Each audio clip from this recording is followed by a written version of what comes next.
Hello, my name is Jasmine Hadley, and I am serving as an education intern this summer at the Provincetown Art Association and Museum. It's my pleasure to welcome you tonight to the first Freddie Schiff-Levin lecture of the 2011 season. Bill Barrell, Full Circle, a gallery talk with the artist and the exhibition curator, Robert Henry. A catalog of the exhibition is available at the bookstore for $15. We hope you'll join us for the next Freddie Schiff-Levin lecture at PAAM at 7 p.m. on Tuesday, June 28th, with the artist John Grillo, in conjunction with his exhibition, John Grillo, Abstract Expressionism, The Formative Years. This lecture series was begun in 2003 in honor of the artist, Freddie Schiff-Levin, who was a member of Provincetown's art community from the 1960s until her passing in 2002. PAAM gratefully acknowledges John and Tony Levin and Herbert Lee, who make this program possible with their generous support. We'd also like to thank Angel Foods for their continued support and for another fabulous cheese platter. Please help yourself to refreshments and visit Angel Foods located directly across the street. And now an introduction to Bill Barrell, Full Circle. The artist Bill Barrell came to age artistically in the 1950s, inspired by abstract expressionism, the nascent figurative expressionist movement, and the heady atmosphere of Hans Hofmann's Provincetown School of Fine Arts. Born in London, England in 1932, Barrell immigrated to the US in 1954, and after a summer visit to Provincetown in 1956, took up residence in the town the following year. Barrell took advantage of the renowned teacher's open critiques and became close friends with Hoffman's students Bob Beauchamp, Red Grooms, and Bob Thompson. Barrell had his first show at the Sun Gallery in Provincetown in 1959 and took over the Sun Gallery in 1960 to continue the tradition of showing figurative expressionist work by such artists as Bob Beauchamp, Bob Thompson, Tony Vevers, and Red Grooms. Grooms had his first happening at the Sun Gallery, and Klaus Oldenburg's first show was at the Sun Gallery. Barrell's decision to direct the Sun Gallery marked the beginning of a long career of working to establish and support artist-run organizations, including Rhino Horn, the St. Mark Street Place Gallery, and the Organization of Independent Artists.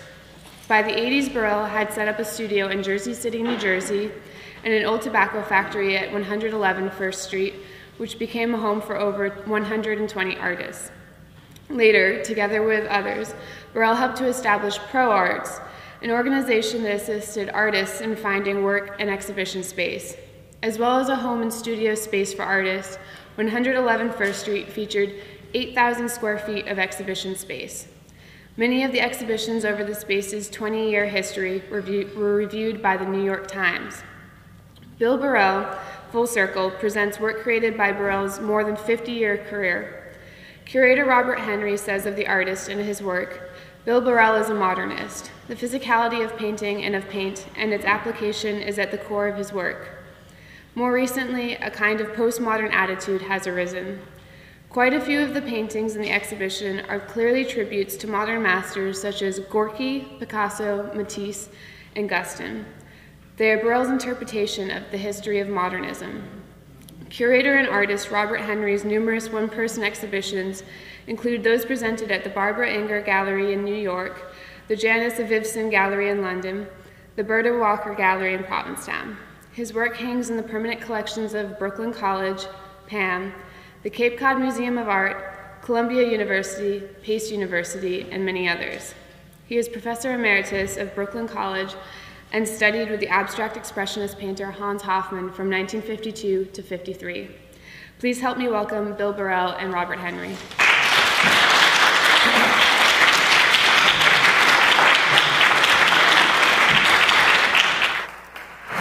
Bill. Bill? Yeah. Remember that old recording, Marsha? John, Marsha. Bill and Bob show. Yes, I must say it's been a pleasure and an honor to be associated with this show. If I must say so myself, it's a beautiful show and an exciting show.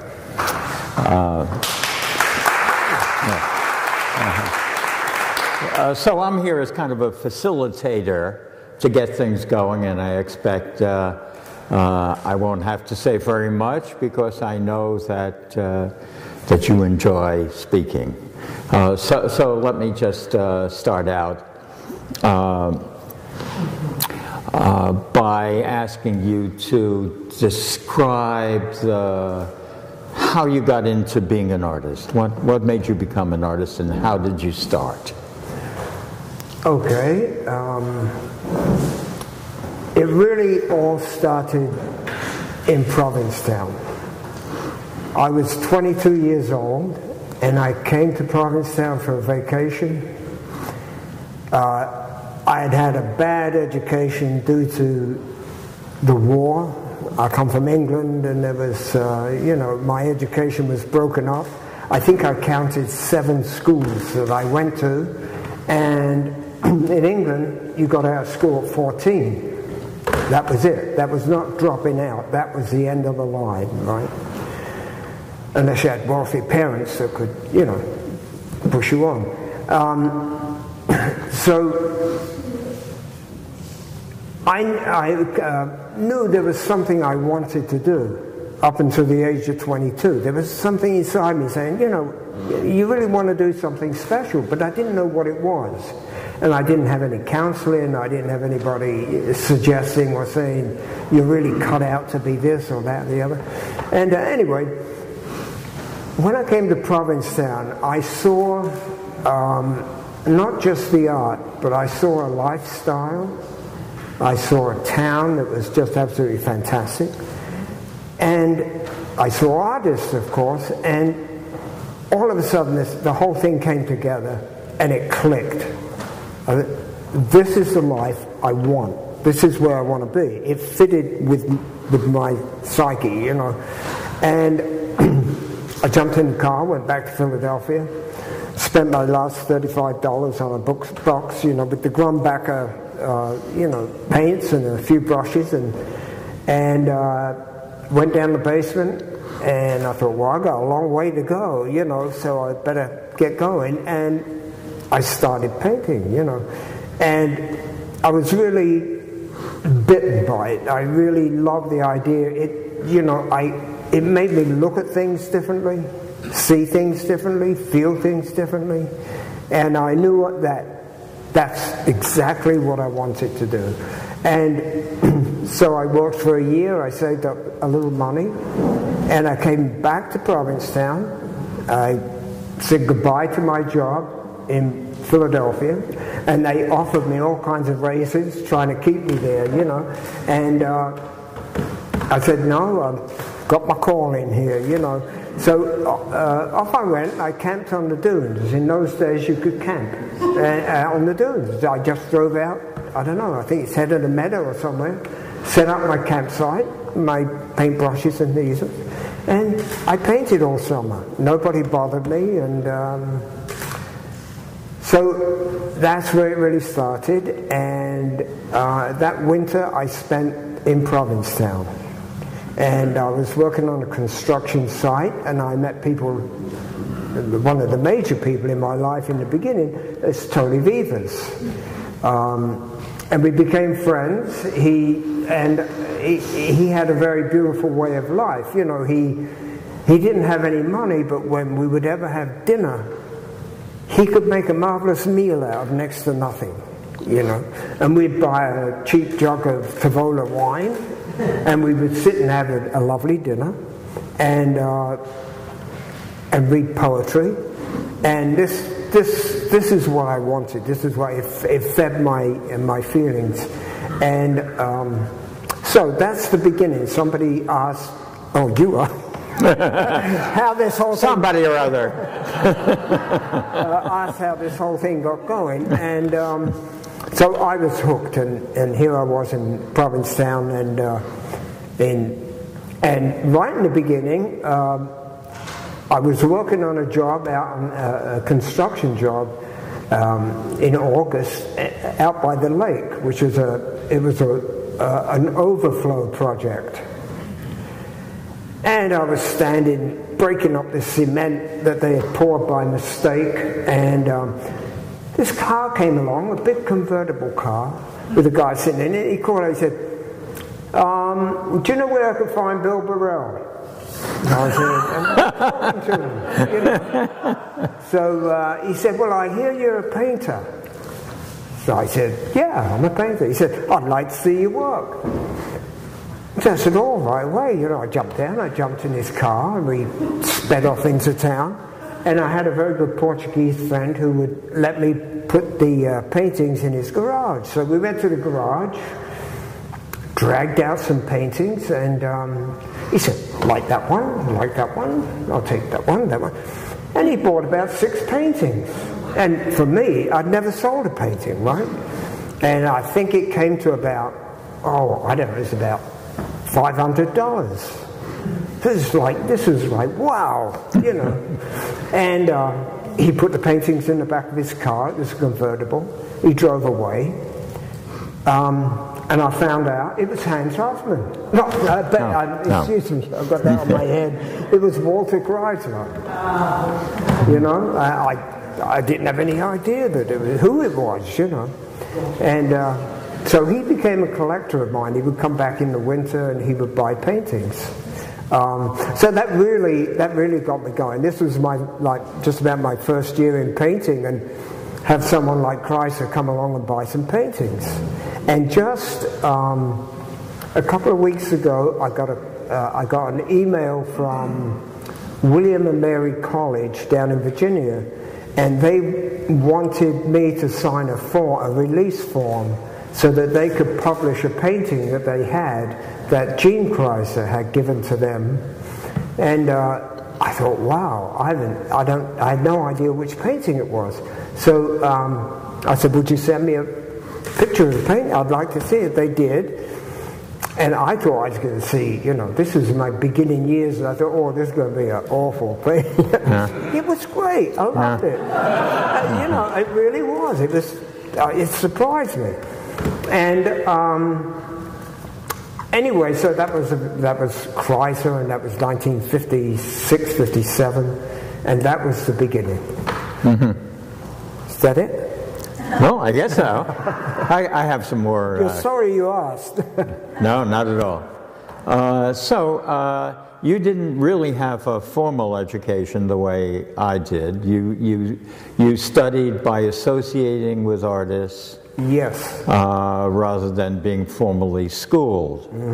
And the artists who have been mentioned, Tony Vevers, right. Bob Thompson, Bob Beauchamp. I was very lucky in that and read respect. Grooms. Yeah. Yeah. So can you, this may be a difficult question, how do you think that way of getting into painting, by doing it through art and artists, has affected your oeuvre, as they say in academia? Well, it kind of corresponded with my life. My schooling was chopped up in little pieces. My life was broken. I was evacuated 3 times. And so in my formative years as a child, you know, I did, the war was okay. I mean, I was like I was a boy of 9, and there would be an air raid and there'd be some loud noises. And it was like the 4th of July. I didn't mind it as a little kid. You know, my mother it was a pain in the neck for her because she had 4 children, had to get them all together. So I think that my life was kind of broken up in the beginning. You know, with those years when you really should get something underfoot or under your belt. And so I think that followed through when it goes through my art that I just don't do one thing in one way. You know, I'm very, I really believe in looking at, always thinking alternatives, and if a painting's not working, you know, turn it around, make it work another way, you know, go another direction or something, and that works for me. So what was the question? The question was, how do you think the fact that your learning in art came from your associations and you're looking at your contemporaries rather than a formal education? Right. Well, I realized right in the beginning that, well, number one, I couldn't afford school. I was in Provincetown. I had a studio right next door to Hans Hoffmann's school. But I couldn't go to the school. But I used to go in there. I used to sneak in there and listen to crits, you know. And he would be tearing up pieces of paper and sticking them here, sticking them there. And I realized that's how I was going to have to get my education. I couldn't go there, literally. And I realized I was going to have to associate with other artists, and it was going to be a long road. And so I was fortunate enough to be in town when Bob Thompson read Grooms, Gandhi Brody, Lester Johnson, Tony Vivas. All these people were in town at one time, and I believe that was kind of like a flashpoint, because abstract expressionism was going on, and I like abstract expressionism, but there was also a lot of very slapdash abstract expressionism. You know, they weren't really digging for a deeper meaning. And so all these people, Bob Beauchamp and such, everybody was trying to kind of work with the figure and get back to the figure and express themselves with the figure and a figurative situation. And I fell in with that group of people, and I considered myself very lucky. They were in the same situation as me. They were all young, they were all broke, they were all in pursuit of the same thing, and we all got together, and I think some of them went on to be very well known. I mean, Bob Thompson and Lester Johnson, went on. But they didn't get, at that time there was op art, pop art, and all the other things that kind of overwhelmed it. And so that group of artists got kind of shunted to the side. And I think what's happening now is that people are going back and looking at that period to see what was going on then, you know, and I think they're discovering that there was a lot more, talent, or there was a lot more good work going on figuratively than they knew or thought about, you know. One artist who hasn't been mentioned is Jan Muller. Mm-hmm. I feel that Bob Thompson was very influenced by Jan Muller, and so I sense in your work, the early work, a lot of Muller influence. Am I wrong? Yes. I mean, I knew him only briefly. I knew him for one summer or something, and I knew his situation. He had a very bad heart, and you'd go to a party and he'd be there, and he'd say, listen, and I think they had implanted something in his heart, and you could actually hear it ticking away. And I'll never forget, he had a studio back on Bradford Street. I think it was the Hawthorne House, wherever it was. And he had the top floor of this house, one of the highest houses in town. And he had died, and I was looking for a studio. And I went up there, and his work on paper, on like just brown paper, wrapping paper, stuff like that, stuff in chalk, was all over the place. And I thought, ooh, who does this belong to? Because, it could have been thrown out. I don't know what happened to it. I know that Sal was very involved with renting that place. Sal Deldeo. So I didn't want to get anybody into trouble, and I resisted rolling up a couple and putting them under my arm. Because I'll tell you, I have a collection of all these people, and I have two beautiful drawings of Red Grooms. He did two beautiful drawings, and I had found him an apartment back on Bradford Street, next to the old, what's the newspaper store there? We used to call it something. And I found him this place, and we all used to go over there, and we drew all over the walls. Red did a train that went all around the baseboard, right?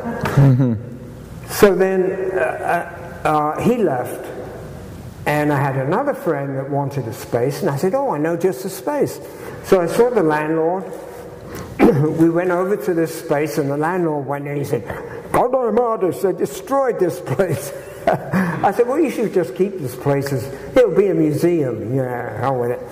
And on the floor were two drawings, two beautiful ink drawings, which I picked up this time because I knew red was in New York and this place was going to get rented. So I have two beautiful red drawings. So collections come about by odd ways, you know. I have a Klaus Oldenburg that we have given Klaus a show at the Sun Gallery, and he was funny when he hung the show. He kept putting it up, taking it down, putting it up, taking it down, putting it up, taking it down, and we had stuff up the windows. We always covered the windows, and we wanted everything to be a surprise. And we opened at 7, and I said, Klaus, you've got to get it up and down. He said, well, I don't know, you know, up and down. So finally he got it up, and I said, it stays that way, you know. And I managed to get him to leave it up there. And I realized later on, he was a real showman. I think he actually wanted to be like a happening, you know, like the artist hanging the show while the people are coming in. Anyway, when I closed the gallery, I pulled out a desk that we had, and from behind the desk fell one of Klaus's cardboard pieces, and it was a paper bag stuffed with something with the American flag on it. That's in my collection. I mean, Klaus had gone back to New York. I had no idea where he was, and I thought, well, next time I see him, I'll give it to him. But I didn't see him for many years. I saw him, I met him in the village, and I said, oh, Klaus, I said, you know, we talked about old times, and I said, I've got this piece of yours that's unsigned. I said, can I bring it over? Will you sign? He said, oh, just send me a photograph. And I did. I sent him a photograph, and he sent me back some beautiful documentation with the name and the size and the, you know, everything, material. So that's my Oldenburg. Where were we? You talk about, I brought up Jan Muller, and you brought up his heart Jan Muller, thing. Yeah. And I think he was the third person ever to have a pig valve implanted in his heart. And I can attest to the fact that you could hear it beating, opening and closing, because we used to play chess together. Oh, yeah? And I kind of knew when I had him on the edge, which was not often, because you could hear his heart going. Did you win? Not often. He was very smart, talented guy in many ways.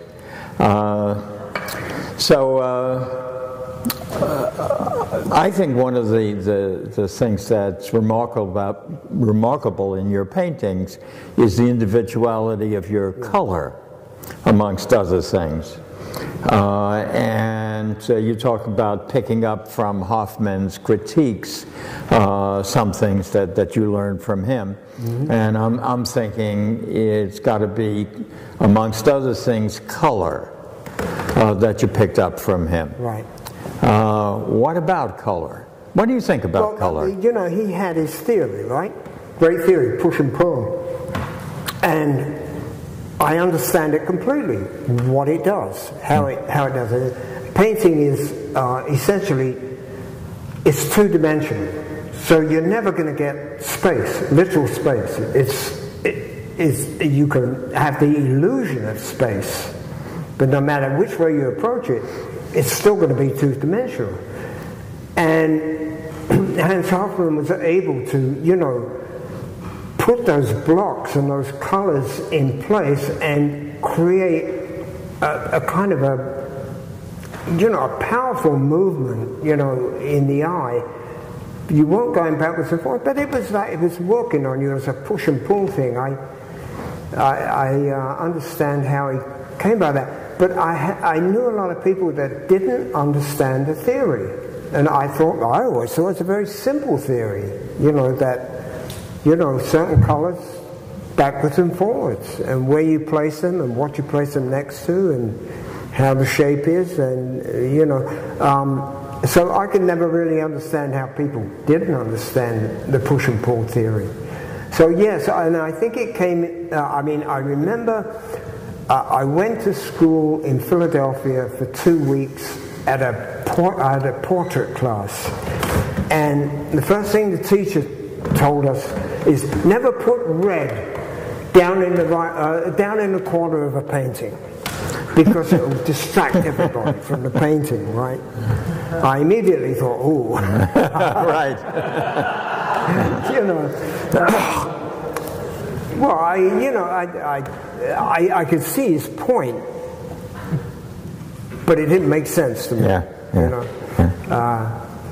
So I think with Hans Hofmann, I mean, his paintings give an energy, and I think that this is really what painting is about. It kind of comes together as an energy factor, and when you look at it, you can actually feel energized, and it goes on and on and on. It's not like gasoline or something runs out. You know, your car runs out.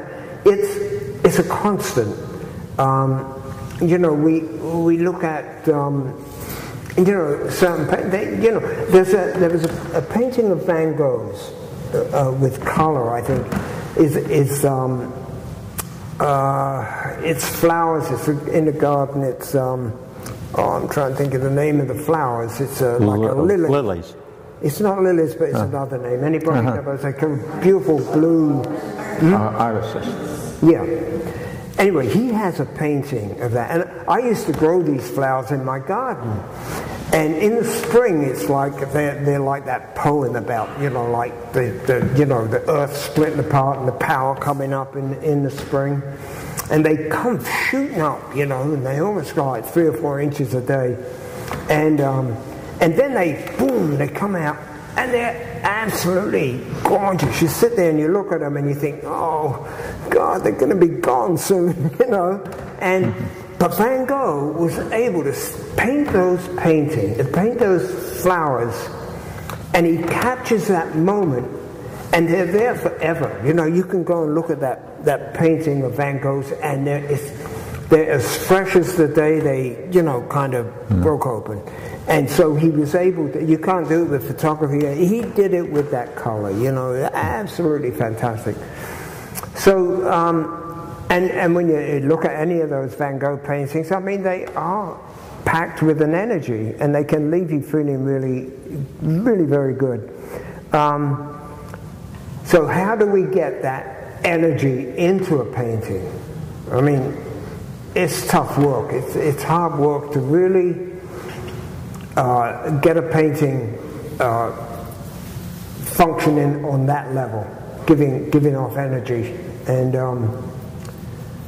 But there are many ways of getting to it, you know, and so I always find if I can't get it one way, I have to go another way, and I can never give up on a painting. I'll have a painting, and I'll be damned if I give up on it. It's like, you know, I think, God, and they can get worse and worse, you know, they turn to like the worst thing in the world. Yeah. And one time I just thought, well, Jesus, it just isn't going here. It was getting worse. And so I tore it into strips about 1.5 inches wide. And I took all the strips and I wove them all together. And it totally destroyed what I was ever doing on there. And it made this very beautiful, interesting, I hung it on the wall. And I'd gotten rid of this image, and then kind of by accident, just tearing it up and weaving it together, it all came to life. Yeah. You know, it looks really beautiful. So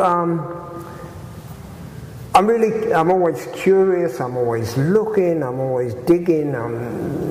You know, you can never make a painting perfect. So you've got to figure out when to leave it alone. Because many times you can blow it. you know. Selena's fond of quoting Milton Avery, saying that it takes two people to make a painting, one to hold the brush and the other to take it away. But on the other hand, Irving Kreisberg, who's a mutual friend of ours, said to me at one point when I was struggling over whether I should change a painting or not, he said, "I've never regretted going back into a painting." Right. Yes. Yeah. And something that you said made me think that desperation for an artist is a great motivator. Oh, yeah. You get to that point in the painting where you're just desperate, and it makes you do something which you wouldn't have done. Well, in the next room, there's a George McNeil, and you look at that painting. It's a gorgeous painting, and you know that he went through one hell of a struggle with that painting, and he finally got it to a point and left it alone. I mean, it's a dynamite painting. It really is fantastic. I go in there and look at it all the time, and I just love it. So, where were we again? Hofmann and push and pull? Well, one thing that about Hofmann, there's a new book, a very good book on Hofmann's teaching, just out, written by Tina Dickey. She never studied with Hofmann, but it's hard to believe she was not in the classes because she records what the atmosphere was like. And the title of the book comes from a well-known aphorism of Hoffmann's, which was that in nature light makes color, and in painting color makes light. And as I look at your work, I have that feeling that you got that. By the way, I agree with you about Hoffmann's theories. They're not complicated. They're very simple. But the application of them is something else again. But there's nothing magical or mystical in there. Another aphorism of Hoffmann's that I like very much is some student asked him if he had a secret, if there was a secret. And his answer was, yes, there is a secret, but I don't have it. You must find it for yourself. Which was about the way that he took. I think Jan Muller, along with Hofmann, had a European sensibility. Yeah. And I think Tony Vivers had it also. It's kind of a European, something in a European way, coming to America and combining the two. You combine the American kind of go-get-it energy, stuff like that, with this other sensibility, and I think it works really well. You know, it was a good contribution with Jan Muller. I mean, you can see in Jan Muller's work, Nolde and people like that, and everybody comes from somebody, you know. Yes. So that's what I feel about Jan Muller and Hofmann. They put that European sensibility into things. Yeah, I would say one of the reasons why you're able to work with the variety that you do is not only that's what you are, but the fact that not having studied with a single individual, you say every artist comes from someone. I think you come from many people. Mm-hmm. And as I look around the show, I see every work looks like yours, but I see influences and dialogue with. I think that's a better way of putting it. You engage in a dialogue with different artists or different styles, different periods in different paintings. One thing about the show is that there's a kind of progression. This part of the show, the first part, the small paintings and the first three paintings are quite chronological, but then it's not chronological at all. I set it up with style and color in mind rather than chronology. And I put that painting over there and then there's a break from that painting to these paintings around here, and the break has to do with a shift, I think, of model. The model for these paintings, in my eyes, are the artists who you mentioned, German Expressionism, early Matisse, and then over here, I think of these more as almost postmodern, in that they are as much about the approach as they are about the subject matter. In the earlier paintings, I think the subject matter was a great motivator. And in these paintings, there's a shift of palette from a fairly dark, rich color palette to a more varied palette with a lot more white in these paintings, and a different, as I say, a different model. Do you think that's true? I think it's very good. I mean, I'm looking at that painting over there, and I can see something of Philip Guston in it. You know what I mean? Yes. Not that I look at Philip Guston that much and try to, you don't copy people, but you can translate them. You if you like their work that much and you want to, I mean, people got Bob Thompson always made his paintings from other paintings. He would take the Italian Renaissance, and he would take Velázquez or Goya, and he would look at these things, and he did a translation of those paintings, very much the same way that Picasso would do, like a translation of Velázquez,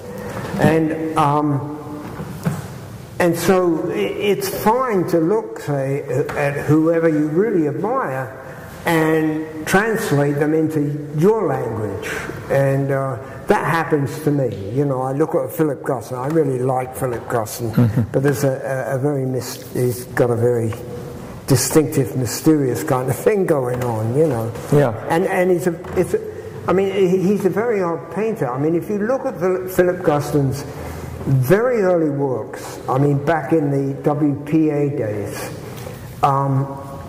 he was like an ashcan school painter. They're like streets, dilapidated streets with garbage cans and ditches all over the place, but there's always these kind of pointy houses.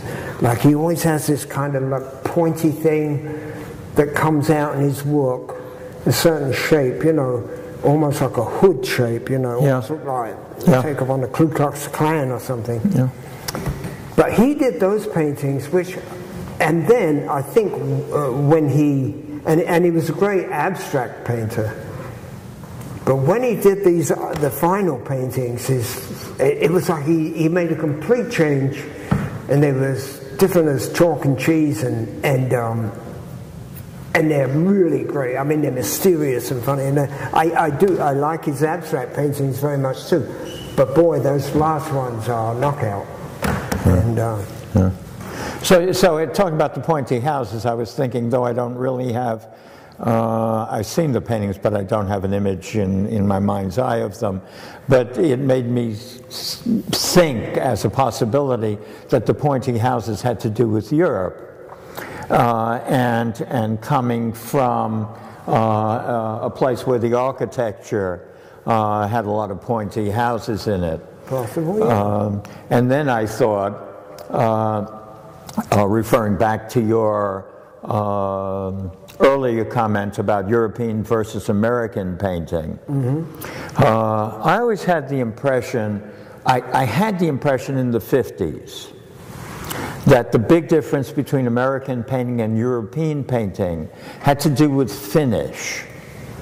Not Finland, the finish of the surface. Right. And I would think of the difference between Franz Klein and Pierre Soulages. Yes, yeah. And in the French painting especially, there was this kind of sheen, this finish, this kind of distancing. Well, because when they had a show, they had a vernissage.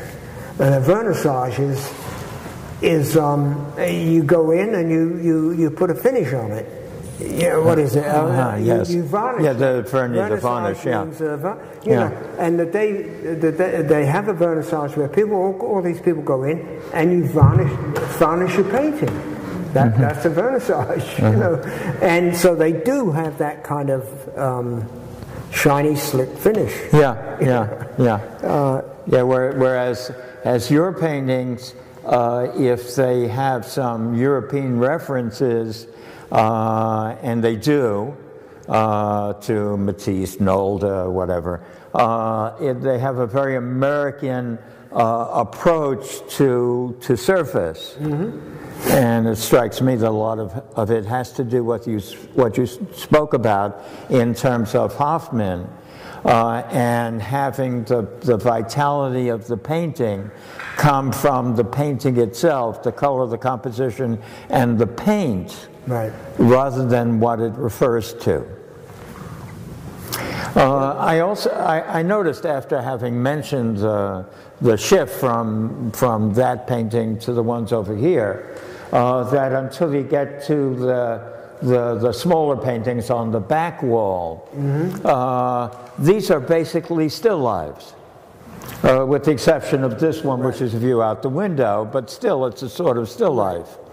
And the shift from expressionist figuration to still life is a big change, I think. It is. It's a big change, but like I say, I like to leave all the doors open. I like to be able to go from this to that. You know, I like to be, and it depends. I mean, I never start a painting knowing what I'm going to paint. I have absolutely no idea. And some people say, "Oh, white canvas or white paper, terrifies writers and stuff like that." I love a blank canvas. It's like it's going to tease these things out of your mind, and there's a subconscious. Your subconscious has laid things away. It's almost like a wine cellar. You have certain things that happen to you. Happy things, sad things, and they're all laid away in this labyrinth of your mind. And I've mentioned things about dreams or this, and people say, "Well, why don't you paint that?" Well, it doesn't. For me, it doesn't work that way. It's the minute you try to paint a dream or you try to paint something that has happened, it kind of vanishes or disappears or doesn't come out like you want. That experience you have to lay away, and one day something you're doing on the canvas, like this painting here for instance, it actually goes to, I had an operation, and coming out of the operation, it's a really odd, strange feeling. It's like I felt like I was laying on the bottom of a swimming pool, looking straight up, and there's just all these, you don't know if they're people, what they are, but it's all kind of like jiggly from the water, and you're laying flat on your back, and you've got to get to the surface, and sure enough, you kind of struggle to the surface, and you come out, you wake up, and there's all these people standing around you, prodding them, poking you, and, and sticking tubes in you. And so there was a certain kind of light that happened. And I began this painting, and this green light seemed to come into, and I had this, I went back into that situation I had after the operation. And one thing led to another, and that's how that, sometimes things that get triggered in a painting, you're walking away and all of a sudden you get a color or a shape or a form, and it's like you found the key to the whole painting, and it just goes from there. It's a great feeling. It's a grand, experience. So, what else? I'm going to ask you a question which people ask me, and I'll tell you my answer to this sort of question after I give you give us your answer. That painting on the wall there, is it picnic? Yeah, bathers. Bathers. Yeah. What were you thinking when you did that painting? Well, this comes out of, not a direct image of where I used to summer in Maine. I came to Provincetown when I came back from Europe, and the rents had gone through the roof. And somebody said to me they wanted $800 for a studio for the summer. God, it's outrageous. And this friend of mine said, "Oh, come up to Maine with me. You can buy a house for $800. And I took him literally. And I went up to Eastport, Maine, and went to a lawyer, and this lawyer said, "Oh yes, just happen to have a couple of houses, $1,000, right, for these houses." The first one I saw, I knew immediately that was the house I wanted. It had a barn, it had a garage, and a house, livable. So I went back to him, I said, $1,000. I said, that's a bit steep. I said, how about $750? Ooh, and he looked like W.C. Fields, he had a big double-breasted suit on, and he had white hair, and he had a great big one of that disease of the nose, when the nose gets bigger, and a cigar, and he's dropping ash all over his suit, and oh no, we can't do that. So I said, well, I really like the house and I really want to get it. Why can't we work something out? And he said, well, how about $850? Well, that was exactly what this guy told me. You could buy a house at $800. And I took him literally. So I got my house. I gave the guy $100. It's all I had in the world, And we just had a child. I had a little boy, Joshua, and I had this rickety old car, and jumped in the car and drove back down to Provincetown, and I used to show at the East End Gallery, and I came back, and do you remember Clinton and Sealy and Donald, yeah. And Clinton said, "Oh, so happy to see you, Bill." He said, "We sold that big painting." That sounds great. What was my piece of the action? $750. Wow. I said, wow, just what I need, And so, but of course, when you sell a painting, you don't get the money immediately, right? And so I went back down to New York, and the lawyer keeps calling me. Well, are you serious about this house? I mean, it was sitting there. Nobody was going to buy it, And finally, I went to my father, and I said, "Can you loan me $750? I'll pay you back in a couple of weeks." Don't think I've ever seen that much money, I went to my father-in-law, and he wrote me out a check for $750. And I don't know what this has got to do with painting, but it's an interesting story. So he wrote me a check for $750, and I mailed it off, and I got the deed. And when I got the money for the painting, I went to my father-in-law, and I said, "Here, Martin, thank you very much for the loan, and here's the money." He took the check, and he looked at me, he said, "I never did give you a dowry, did I?" I said, "No." He said, "Well," he tore up. So I got the house actually for $100.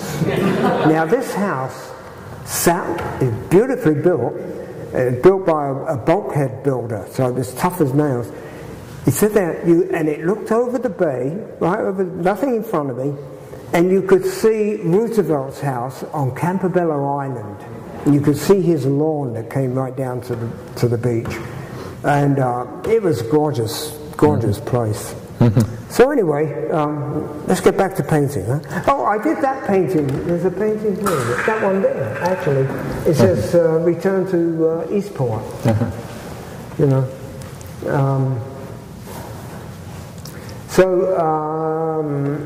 Well, back to this painting. This is where we started out. This is where we started, yeah. Don't let me... Yeah, you think the way I do. We go around in circles. Right. I talk like I paint. Yeah.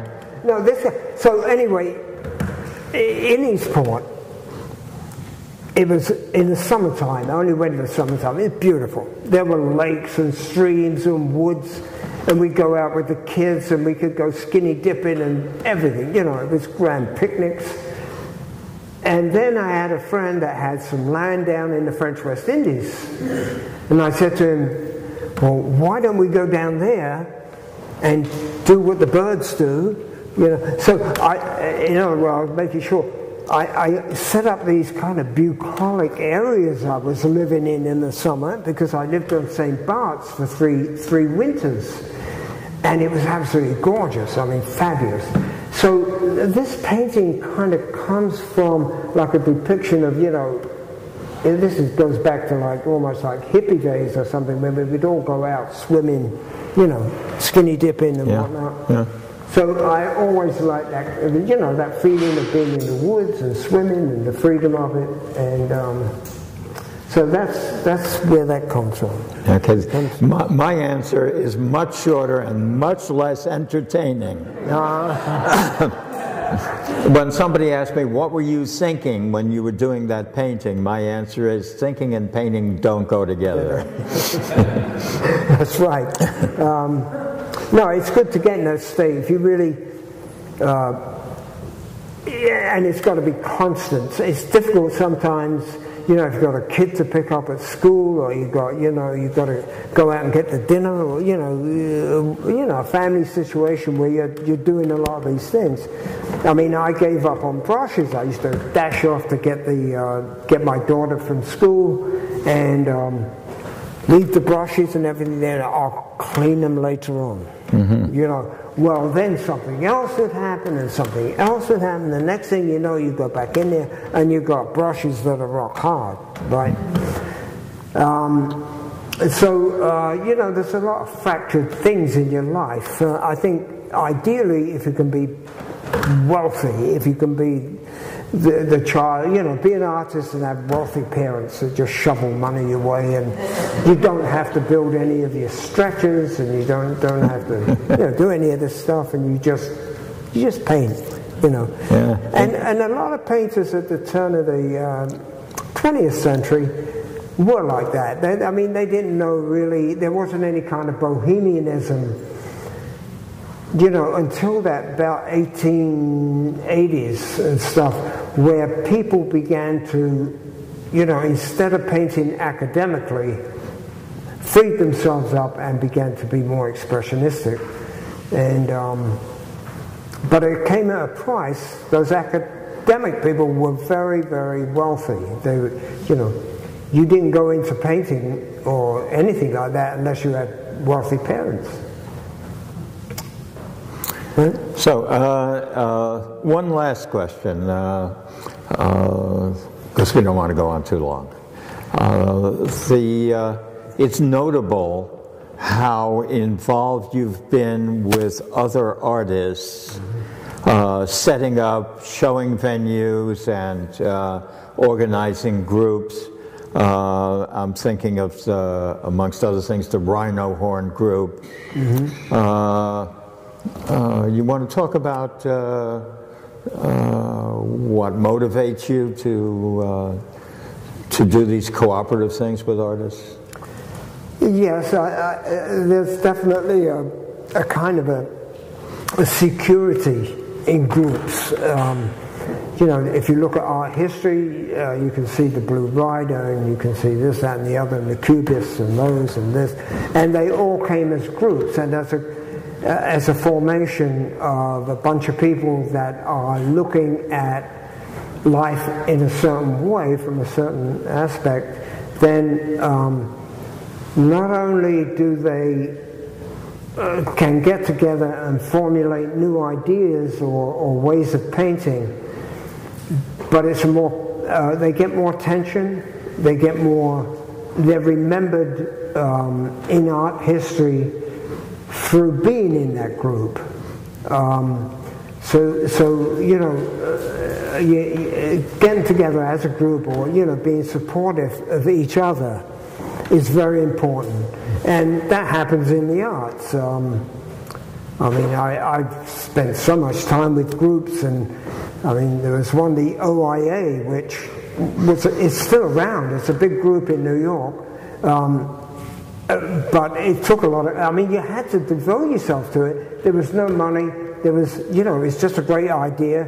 Let's show all these artists in Washington, the state houses and stuff like that. I say some people don't know what the OIA is. It was an organization for independent artists.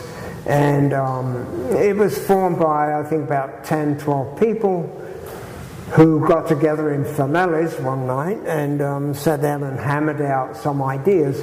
And we broke it up into, I was with publicity, then there were people that were site managers, there were the movers, there were the, I don't know, the, whatever you do for a show, you know, the hanging committee. And as a group, we did fantastically. We showed in all the federal houses downtown Manhattan. We took a show to Washington. We showed in the federal courthouses there. And we just did this for love. I mean, there was no, we weren't selling paintings, we were just showing paintings. And but as a group, we were all supportive of each other and pulled it off.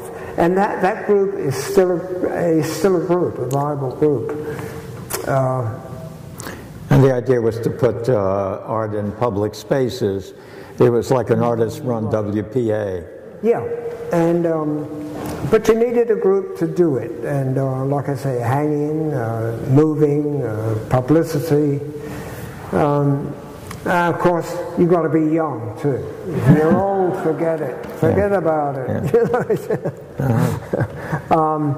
So, you know, forming groups, I think, it really is important. And they come along, you can't make it happen. They kind of come along naturally. I think the group of artists in New York that came along, and there really isn't a name for that group that I know of. I mean, maybe figurative expressionist Provincetown painters or something. Yeah.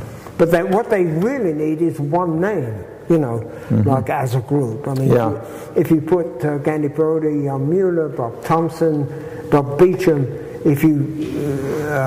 which there is going to be a show of, I think, you put them all together, they should have a name, a definite name, like what their ideas were and what was going on.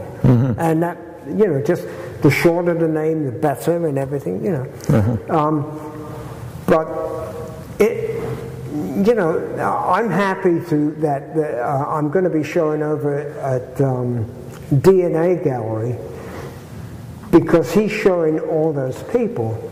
So I can show there and it associates me with them, which I've always been associated with, and I've shown them in galleries. But I think that group, that particular group, is getting more and more attention. As like I said, they were kind of overshadowed by art pop and all the various other things that came along. And I think people were going back and they're saying, wait a minute, some of these people got, you know, missed. Let's take another look at this period. And I'm glad they're doing that because it was a good period. It's a good place then. Let me shake your hand, my friend. Thank you for coming. Thank you.